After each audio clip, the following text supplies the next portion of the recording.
Hello everybody, this is Dr. Greg Huddy with Spring Hill Health and Wellness. Today I'm just going to answer different questions about different myths that are out there in the weight loss world. The first question is, women shouldn't lift weights because it'll make them bulky. Well, that's not true. A lot of women can't build the muscle mass as a man does because they have more estrogen and men have more testosterone. A lot of times too, you see those fitness competitors or models, they train just as hard as the women bodybuilders, but the women bodybuilders, the way they have that much muscle mass is because they're taking anabolic steroids. So again, you don't need to worry about getting really big and huge from lifting weights. And I do promote women lifting weights because again, if you're trying to lose body fat, you're going to maintain the muscle mass. You're not going to lose muscle, and you're going to burn more calories at rest. Your metabolism is going to go up from that. So I'm a big fan of anyone, especially women, lifting weights, because when you do lose weight, you're going to lose more body fat than muscle, and again, you're going to burn more calories at rest. Myth number 2: the number on the scale is all that matters. That's not true. There's lots of fluctuations with weight day to day. One huge one is just water weight. Sometimes too, if you're doing the right things, many times before the scale for me will just drop 2 or 3 pounds, but my body fat percentage will change quite dramatically. The best thing to do is go by measurements, or if you can, maybe body fat. If you can measure body fat capillaries or something like that would be better as well. But just like I think I did a diet for 6 or 7 weeks where I did a specific plan, and I only went from 177 to 173, so a loss of 4 pounds in like 6 or 7 weeks, but my body fat percentage dropped 5%. So that's what I want, because that means I'm losing body fat as I'm gaining some muscle. That's ideal, because they're kind of meeting together, and again, my metabolism is building from that. So again, don't focus too much on the scale. It's not short term anyway. Number 3, doing a lot of crunches will get your stomach flat, will get you a flat stomach. Again, you can't spot reduce. By doing one exercise, body fat, tends to store with women more on their thighs, hips, and glutes, men more around their waist. So that's just kind of a genetic thing. Everybody's a little different there too. Sometimes too, because of estrogen, you tend to store more body fat in the lower body. And sometimes too, because of the stress hormone cortisol, they say you store a little bit more on the stomach. But just doing crunches, you can't spot reduce. You still do the crunches and work the muscles around that area, but you gotta burn the body fat around there. Most of us have a flat stomach or abdominals. It's just buried under a layer of body fat. Number 4, in order to exercise, you have to join a gym. I've joined a gym most of my life, but I don't right now. So again, I just have 2 dumbbells, a bench, and then I run as well for my cardio.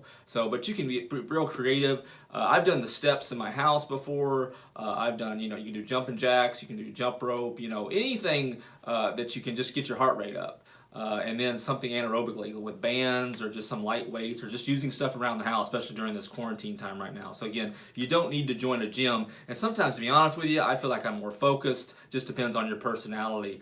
Some people like the gym because it motivates them. But personally, I like just turning on some good music and just doing it at home. Number 5, working out should be painful. That's a myth too. Back in the day, everybody said like no pain, no gain. So when I was younger, I would always kind of train to failure and just wear myself out. When you do that, you're more prone to injury. You get sore. Sometimes you can't keep that level of intensity up for a long time, and you can get injured. Okay, so there was a famous bodybuilder in the '80s, Lee Haney. He said you want to stimulate, not annihilate. So and today, all I do is when I do my sets of working out with weights, I go about 1 or 2 reps from failure. So I stop 1 or 2 reps, and you can still be progressive. So you still want to be progressive with your workout. So if I do 100 pounds for 10 reps for something, I want to try to do 110 pounds for 10 reps in the future. But you can still be progressive and stimulate the muscle good and feel the muscle contract and lower and be slow and controlled with it than herky-jerky and going all the way to failure. And to me, the workouts are more enjoyable and I'm less sore, my joints don't take the beating. So again, that's a myth too. You just want to stimulate, not annihilate. You don't need to necessarily cause your joints and your muscles to be so sore every time and go to brute failure. It's all out. You don't need to go all out every time. And I think as you get older, that proves more and more important. Number 6, extreme calorie cutting is a good way to lose weight. Again, this is a big one for me because when you cut your calories too much, first of all, you can't keep it up. Second of all, your metabolism is real smart. It will now burn less calories. So then what are you going to do? You're going to lower it some more? So, and your metabolism just hits the floor. So guess what? When you reintroduce those calories, because you can't stick with it long, your metabolism is so slow, you instantly throw the body fat right back on, and sometimes even more, until your metabolism comes back up. So again, there's no shortcut. I always say with dieting too, it's not hard to lose weight and lose body fat, but it's not easy either. It's doable. It's in the middle. Okay, a lot of people when they want these shortcuts, what they want to things that work in a month, but again, you can't follow it for 2 months. You need to follow something that increases your metabolism. That's the main thing with my diets. And it involves a little bit of calorie cutting and then a little bit of working out. But like I said, you need to combine all those elements: how you eat, when you eat, shakes, stuff like that all contribute to building your metabolism so you're burning more at rest and you're getting the best results long term.